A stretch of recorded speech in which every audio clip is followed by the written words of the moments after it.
Em 131 a.C., após cercar a cidade grega de Pérgamo, o cônsul romano Mucianus notou que precisaria de um ariete para derrubar as muralhas e invadir a cidade.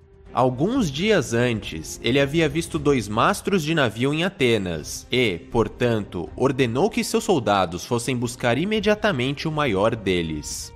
Ao receber o pedido em Atenas, o engenheiro militar encarregado começou a discutir com os soldados. Alegando que o cônsul estava enganado e que ele não entendia tanto sobre o assunto quanto ele, o engenheiro insistiu que o mastro menor seria a melhor alternativa para realizar a missão.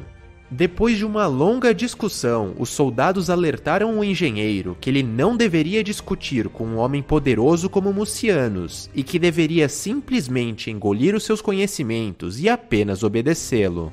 Entretanto, contrariando as ordens do cônsul e achando que o surpreenderia com os seus conhecimentos, o engenheiro decidiu enviar o mastro menor. Quando o mastro menor finalmente chegou, Mucianus pediu explicações aos seus soldados. O cônsul ficou furioso com toda a história e mandou buscarem o engenheiro imediatamente. Alguns dias depois, o engenheiro chegou, mas não deu o braço a torcer. Ele continuou discutindo, deu todas as explicações possíveis e até chegou a dizer ao cônsul que ele deveria aprender a ouvir um especialista como ele no assunto. Quando finalmente parou de falar, Mucianus chamou os seus soldados e, na frente de todos, açoitou o engenheiro até a morte. Lei número 9. Vença por suas atitudes, não discuta. Qualquer triunfo momentâneo que você venha a alcançar com uma discussão é, na verdade, uma vitória obtida a um alto custo, com potenciais danos irreparáveis. O ressentimento e a má vontade que você desperta nas outras pessoas são mais fortes e permanentes do que qualquer mudança momentânea de opinião. É muito mais eficaz fazer os outros concordarem com você por suas atitudes, sem dizer uma única palavra. Demonstre com suas ações, não explique. Durante o Renascimento, em Florença, na Itália, havia um enorme bloco de mármore que estava abandonado em uma igreja. Depois de diversas discussões e alguns problemas, o famoso Michelangelo acabou sendo escolhido para transformar aquela grande pedra em uma obra de arte. Semanas mais tarde, quando já estava dando os últimos toques à escultura, seu patrono, Soderini, a pessoa que financiava o trabalho do artista, compareceu ao local para avaliar os resultados. Embora no fundo achasse o trabalho magnífico, Soderini era bastante orgulhoso de suas opiniões e, fazendo-se de conhecedor, ele disse ao artista que o nariz da escultura parecia grande demais. Michelangelo logo percebeu que o problema não era o nariz, mas sim a perspectiva pela qual Soderini estava olhando para a obra. Então, sem dizer uma única palavra, Michelangelo pegou suas ferramentas, apanhou secretamente um punhado de pó e subiu em direção à cabeça da escultura.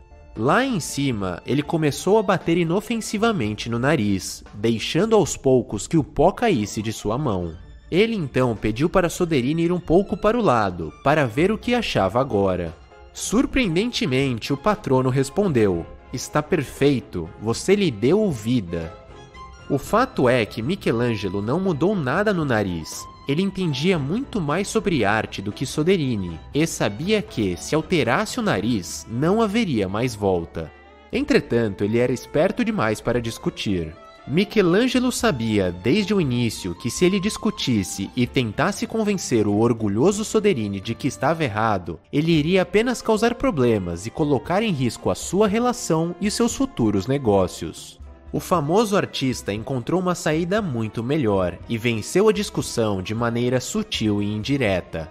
Esse é o duplo poder de vencer com suas atitudes ao invés de discutir. Ninguém fica ofendido e você prova que está certo. Você precisa entender que discutir é, quase sempre, um enorme desperdício de tempo e energia. A grande maioria das pessoas é orgulhosa e gosta de acreditar que está certa.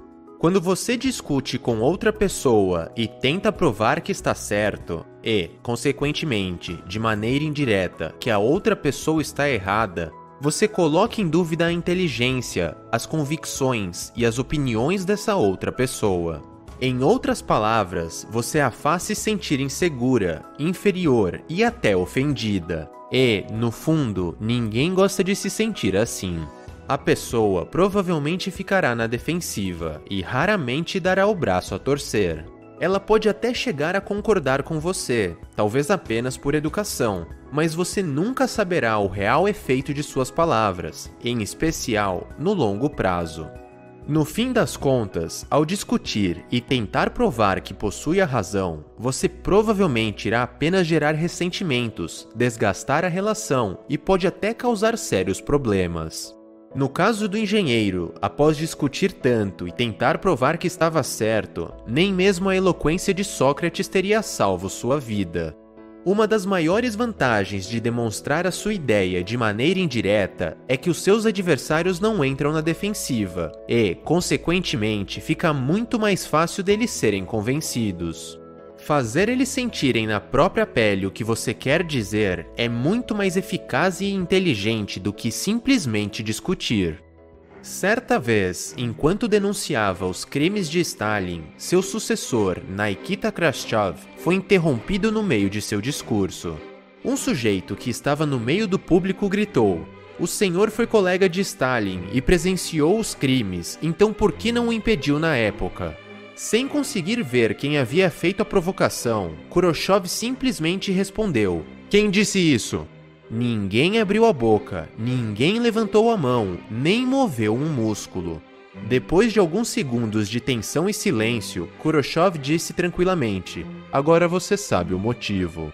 Sem precisar discutir ou tentar argumentar, Khrushchev fez o sujeito sentir na própria pele todo o medo que ele sentia. Quando o objetivo é conquistar o poder ou tentar conservá-lo, quase sempre a melhor alternativa é buscar a via indireta.